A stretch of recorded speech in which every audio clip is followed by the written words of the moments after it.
आप सभी को राधे कृष्ण। हमारे YouTube चैनल मंगलमय जीवन में आप सभी का स्वागत करती हूँ। आज के वीडियो में आप भाद्रपद मास में आने वाली महालक्ष्मी व्रत की कथा सुनेंगे। भाद्रपद शुक्ल अष्टमी को देवी राधा जी की जयंती के रूप में मनाया जाता है। राधा जयंती को राधा अष्टमी के नाम से भी जाना जाता है।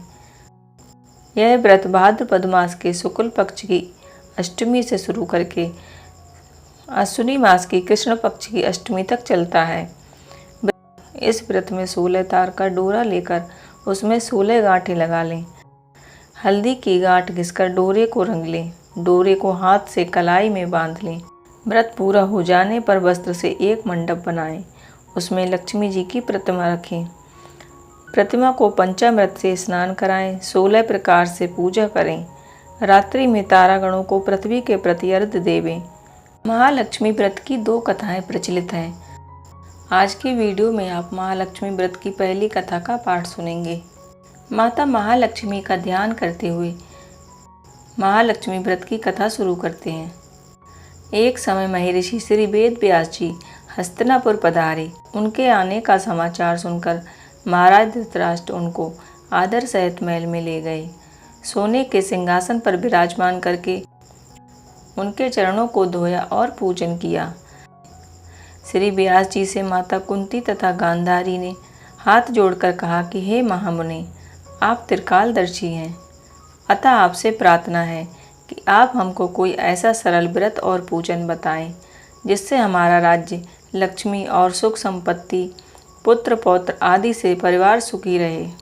इतना सुन के श्री वेद व्यास जी कहने लगे, हम एक ऐसे व्रत का पूजन और वर्णन कहते हैं जिससे सदा लक्ष्मी जी का निवास होकर सुख समृद्धि की वृद्धि होती है।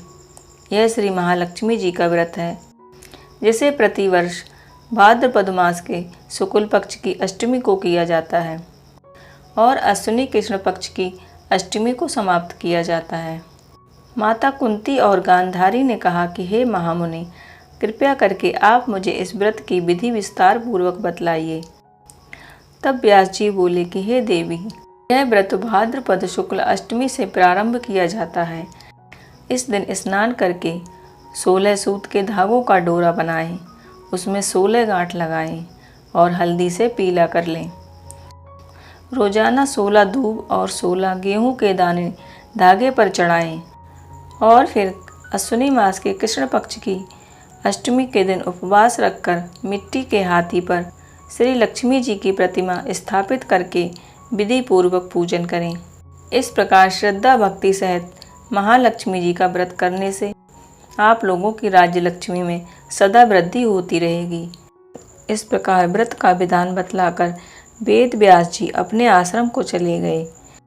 कुछ समय के बाद भाद्रपद शुक्ल अष्टमी से गांधारी तथा कुंती ने अपने अपने महलों में नगर की स्त्रियों सहित व्रत करना आरंभ किया। इस प्रकार 15 दिन बीत गए और 16वें दिन अश्विनी कृष्ण अष्टमी के दिन गांधारी ने नगर की सभी सम्मानित महिलाओं को पूजन के लिए अपने महल में बुलवा लिया, लेकिन माता कुंती को निमंत्रण नहीं भेजा। ऐसा करने से माता कुंती ने इसे अपना बड़ा अपमान समझा।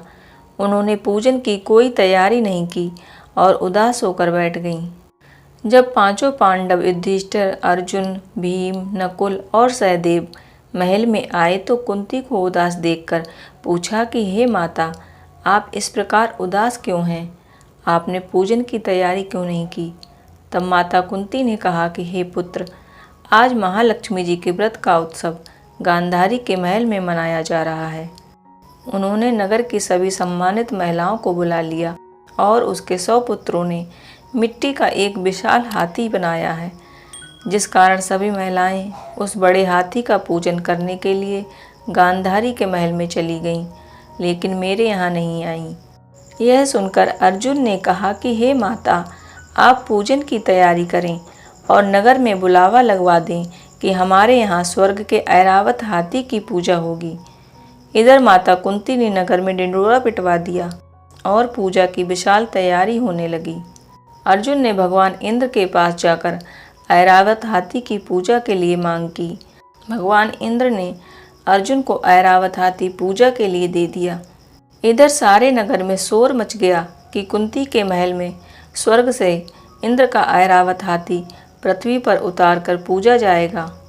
समाचार को सुनकर नगर के सभी नर नारी, बालक एवं वृद्धों की भीड़ लग गई।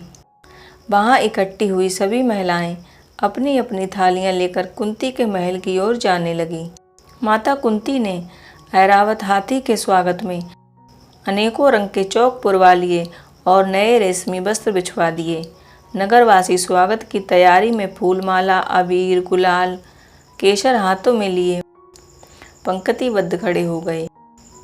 जब स्वर्ग से ऐरावत हाथी पृथ्वी पर उतरने लगा तो उसके आभूषणों की ध्वनि गूंजने लगी। ऐरावत के दर्शन होते ही जय जयकार के नारे लगने लगे। सायंकाल के समय इंद्र का भेजा हुआ ऐरावत हाथी माता कुंती के भवन के चौक में उतर आया। तब सब नर नारियों ने पुष्पमाला, अबीर, गुलाल आदि से उसका स्वागत किया। राज्य पुरोहित द्वारा ऐरावत पर महालक्ष्मी जी की मूर्ति स्थापित करके वेद मंत्रोच्चार द्वारा नगरवासियों ने श्री महालक्ष्मी जी का पूजन किया। फिर अनेक प्रकार के पकवान लेकर ऐरावत हाथी को खिलाए और यमुना का जल उसे पिलाया गया। 16 गांठों वाला डोरा महालक्ष्मी जी को अर्पित करके अपने अपने हाथों में बांध लिया। ब्राह्मणों को भोजन कराया। दक्षिणा के रूप में स्वर्ण आभूषण, वस्त्र आदि दिए। उसके बाद महिलाओं ने मधुर संगीत लहरियों के साथ भजन कीर्तन किए और सारी रात महालक्ष्मी का जागरण किया। इस प्रकार जो कोई स्त्री श्री महालक्ष्मी जी का विधि पूर्वक व्रत और पूजन करती है, उनके घर धन धान्य से पूर्ण रहते हैं तथा उनके घर में महालक्ष्मी जी सदा निवास करती हैं। हे माता महालक्ष्मी, जिस प्रकार आप माता कुंती पर प्रसन्न हुई, उसी प्रकार कहानी कहने वाले पे, कहानी सुनने वाले पे और हुंकारा भरने वाले पर सभी पर अपनी कृपा करना। अगर ये वीडियो आपको पसंद आया हो तो वीडियो को लाइक कीजिएगा, ज़्यादा से ज़्यादा शेयर कीजिएगा और अभी तक आपने चैनल को सब्सक्राइब नहीं किया है तो इसी तरह के वीडियोज़ देखने के लिए चैनल को सब्सक्राइब कीजिएगा। राधे कृष्ण।